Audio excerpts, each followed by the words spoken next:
All right, so today we're really diving deep, taking a look at the life of Eileen Garrett.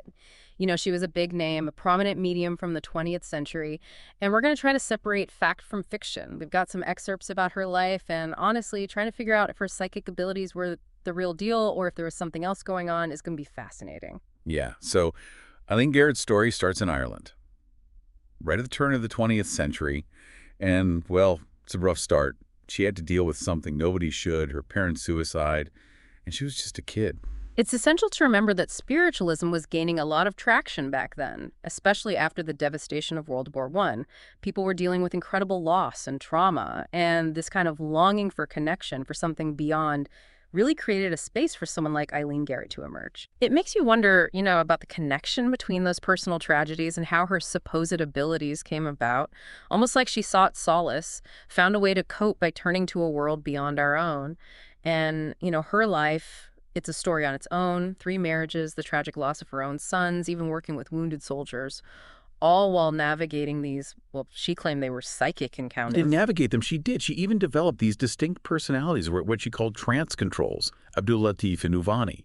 They became a huge part of her persona, giving her this direct line, she claimed, to the other side, and it really captivated the public. Those trance controls add such a layer of mystery, so intriguing. On one hand, you have Garrett saying her abilities came from this magnetic field, distancing herself from the usual spiritualism stuff. But then at the same time, she's totally embracing these personalities, treating them like messengers from beyond. It was really psychologist William Brown who tried to unpack that contradiction. He did all sorts of analyses on Garrett, word association tests, the works, and his findings pointed towards those trance controls not being external entities. He suggested they were alternate personalities, maybe even stemming from her difficult childhood. So, her mind created these separate identities as a way to deal with all that grief and upheaval she experienced early on. Exactly. It makes you question, were these controls something she consciously fabricated, or was it something deeper, something she wasn't even aware of, like a subconscious mechanism? That's a big question, conscious manipulation versus subconscious manifestation. And it gets even trickier when we bring in the attempts to study her abilities scientifically, but we'll get into that right after this break. So before the break, we are really digging into those trance controls, looking at it from a psychological angle. But it wasn't just, therapists interested in Eileen Garrett. Even scientists wanted to understand what was happening, and that's where J.B. Rhine and his Zener cards come in, right? Right. J.B. Rhine, a real pioneer in parapsychology, which, let's be honest, was and still is a field that faces a lot of skepticism. Those Zener cards were his attempt to bring some, I guess you could say, scientific rigor to studying psychic phenomena. So how did those cards even work? They were pretty groundbreaking at the time. 5 simple symbols on each card, and the goal was to see if someone could guess those symbols at a rate that was statistically higher than just random chance. Okay, so kind of like trying to prove that something beyond luck was at play. And Eileen Garrett, she became a subject in these experiments, right? She did. And initially, Rhine was convinced, based on her performance in the Zener card tests, that she had genuine psychic abilities. Really? Yeah, he thought she was defying the odds. But, not everyone just accepted those conclusions, right? You're right. Not everyone was on board with Rhine's findings. There had to be some pushback. Oh, absolutely. And that's where Samuel Soule comes in, another researcher. But Soule was known for his, well, let's call it a meticulous approach, a stickler for making sure those experiments were watertight. So he wanted to put those claims about Garrett's abilities to the test, make sure everything was on the up and up. Exactly. He conducted his own testing, and it was rigorous, believe me. And his results, well, they were very different from Rhine's. So different conclusions. Completely different. So it couldn't find any evidence, not even a hint, to back up Rhine's claims about ESP. So here you have these 2 well-respected researchers looking at the same thing, the same person, and coming to completely opposite conclusions. And to add another layer of complexity, it turned out that Rhine's early Zener card experiments, they had some flaws, methodological issues that were uncovered later, which basically threw even more doubt on the whole thing. Which just goes to show, extraordinary claims like the kind Eileen Garrett was making, they need extraordinary evidence. Absolutely. And that debate about those Zener cards, it really highlights why we need to be cautious. Yeah. Approaching these paranormal claims with a healthy dose of skepticism, demanding that rigorous testing and scrutiny, it's crucial. It reminds you that even when something seems scientific, there can be more to the story. And those later discoveries, sometimes they can completely change how we understand something. But I think the most well-known and definitely the most controversial part of Eileen Garrett's story has to be the R101 airship disaster, which really gripped the entire world. And we'll dive into that right after a quick break.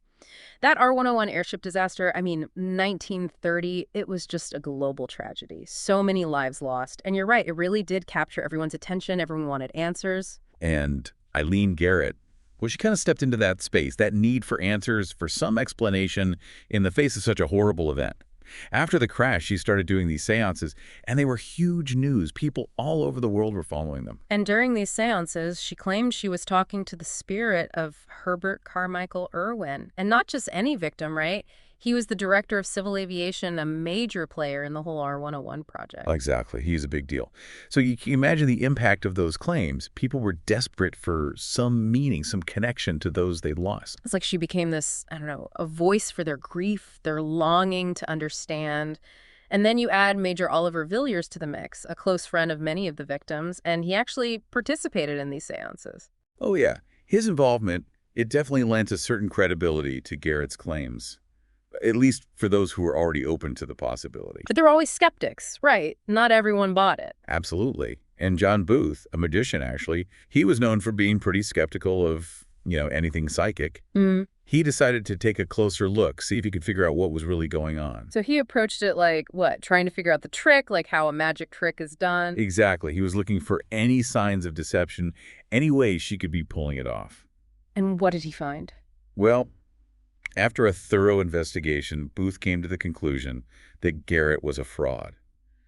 He believed she was using her knowledge about the R101, how it was built, things like that, to make it seem like she was communicating with Irwin. So instead of actually talking to the dead, she was using information that was probably available if you knew where to look. That was Booth's take, and it was pretty convincing, especially for those who were already doubtful of these kinds of claims. But it doesn't end there, does it? There's always another layer with Eileen Garrett. There is. And this is where another researcher, Melvin Harris, enters the picture. Harris wanted to go back to the source material, so he analyzed the original transcripts of those seances. Going right back to the beginning. Yep, and what did he discover? That the secret information Garrett was supposedly getting from Irwin, it wasn't so secret after all. Some of it was just basic knowledge about airships, stuff anyone could find if they did a little research, and the rest of it, well, it was just nonsense. So not only did you have a magician basically calling her out, saying she was faking it, but then you have another researcher saying even her secrets weren't anything special. Exactly, and maybe the most telling conclusion comes from Archie Jarman, who also did his own deep dive into those R101 seances. And his verdict, he basically said, and I'm paraphrasing here, but he basically said, don't even bother with the psychic angle, it's a dead end. A dead end? Wow. So where does that leave us with Eileen Garrett? Was she really psychic? Was she just really good at manipulating people? Or was it something in between, some weird mix of both? That's the million-dollar question, isn't it? And honestly, we might never know for sure, but what we're left with is a story that just grabs you, this enduring fascination with the unknown, with what happens after we die. It's true, Eileen Garrett's story. It makes you think about bigger things. Consciousness, what's real and what isn't, our own desire to believe, especially in the face of loss and grief. And maybe those unanswered questions are what make her story so compelling, even after all this time. Well, that wraps up our deep dive into the life and mysteries of Eileen Garrett.